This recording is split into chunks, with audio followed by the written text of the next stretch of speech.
The situation in Buffalo has just gone from bad to worse, as they've now dropped 3 out of their last 4 games and are currently the 10th seed in the AFC with a 6-6 record. And if I'm being honest, it's not looking like it's going to get any easier for the Bills, as their upcoming schedule is extremely difficult. In fact, the only game I see them being favored in would have to be against the New England Patriots on New Year's Eve, and they actually dropped a game to the 2-9 Patriots in the middle of the season just a few weeks ago, which I promise to come back to later in this video. But for now, let's stick to present day, which was their Week 12 matchup against the Philadelphia Eagles. Now, because the Buffalo Bills have been shaky all year, and this was a road game for them, which they have seemed to struggle with. I mean, they've only won 1 game on the road this season. So going into Philadelphia with one of the most annoying fan bases in the league, and against the best team in the NFL currently, they weren't projected to be favorites at all. But again, when you got Josh Allen on your team, you're always going to be putting up a fight. You're always going to be in games. You're never really going to get blown out. And that's kind of what happened here. Now, due to the weather in Philadelphia, there was a bit of a slow start from both teams offensively because of how much it was raining. In fact, it was a pretty boring, tame game in the first quarter. Things wouldn't start rolling, especially for the Bills, until the second quarter. And when I'm talking about rolling, I'm talking about the defense, alright? Because the defense showed up and made plays, especially in the second, as they would go on to not only get an interception off of Jalen Hurts, but also a fumble only a few drives later. And these 2 turnovers were vital for helping them gain a 17-7 lead going into the halftime. A very commanding lead, if I might say.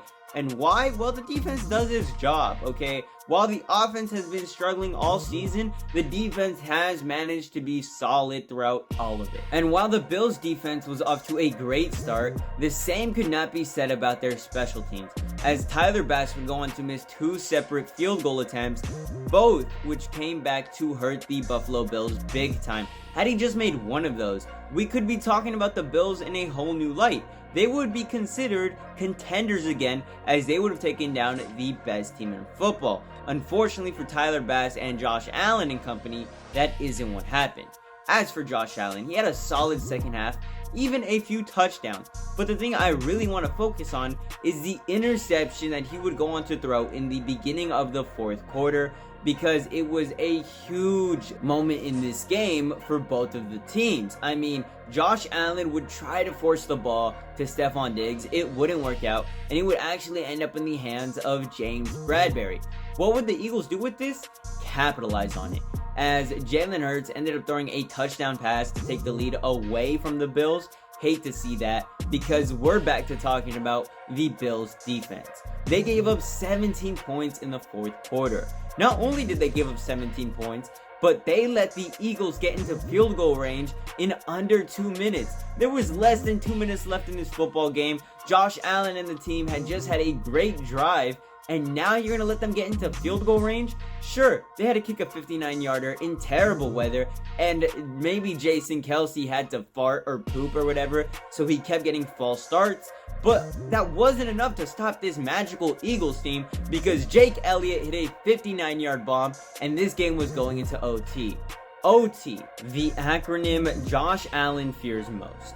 Why? Because heading into this game, he had been 0 for 5 his whole career in overtime games. He had not won a single one. In fact, the most notorious game Josh Allen had ever been a part of was against the Kansas City Chiefs in the divisional round, where they had an absolute shootout. The entire game was a back and forth battle offensively. There was almost no defense being played in this game, and that's probably why it headed into overtime. I'm pretty sure it was in Chiefs Kingdom. They ended up winning the coin toss, and they ended up scoring a touchdown on the first drive of overtime, ending the game. And one of the biggest moments to come out of this was that in Josh Allen's press conference, he was upset that the team didn't get an opportunity to score a touchdown of their own in overtime. even though this is kind of how the overtime rules in the NFL have worked for almost forever now. But I guess since you're on the wrong side of history, you want to complain about it. So many people agreed with Josh Allen and the Bills to the point where a few years later, the overtime rules in the playoffs were changed to where even if you do score a touchdown on the first drive, the other team has an opportunity to match that. In fact, they could match that, go for a two-pointer and win the game, or the game just continues on. Yeah, that's kind of crazy that the Bills fans just complained enough to get the rules to go their way. It doesn't seem to matter though, because Josh Allen still can't win an overtime game. Hell, even if the rules had been changed to the playoff ones for this game in particular, they still lose to the Eagles. Why? Because the Bills suck, alright? I don't know what's wrong with them. Maybe it's their offense, maybe it's their inconsistency on defense, or maybe it's their atrocious special teams play. And no, I'm not just talking about Tyler Bass here, because a week or two ago when they played the Denver Broncos had an opportunity to win the game with a field goal, and they missed it against the Buffalo Bills. But the Bills had 12 men on the field, which gave an opportunity for the Broncos to kick another one, which they ended up making. That is a special teams mistake. That is an error that cost the offensive coordinator his job. And maybe he was going to get fired eventually, but that man would have had another week under the helm had it not been for the special teams messing up. And here they go again against another team in the Philadelphia Eagles where they missed 2 field goal attempts. Yeah, this has been a problem all season. The little things the Buffalo Bills just can't seem to get right. Hell, if we go back and take a look at the Bills' most embarrassing loss all season to the New England Patriots, what are we going to find? Little mistakes. The little mistakes I've been talking about all video. In fact, on the first play of the game offensively for the Bills, Josh Allen throws an interception. Not only does he throw an interception, but the Patriots start in Bills territory and they go on to make something of it. Alright, they go on to score a touchdown because of it. And then in the second quarter, it only gets worse. Why? Because this team does get into field goal range in the second quarter. And can you guess what Tyler Bass does? Misses a 42-yard field goal. Again, very pivotal. Hell, it probably changes the outcome of this game. And then the Bills at the very end have an opportunity to maybe score a touchdown. Yes, the odds are against them. Yes, they don't have a lot of time left, but they have a chance to win this game. And what happens? They lose the ball on a fumble. The second play of that drive, they fumble the ball. They ended up losing 29-25. Then no one expected it. No one saw it coming. But maybe it was a sign that this was not going to be the Bills' year.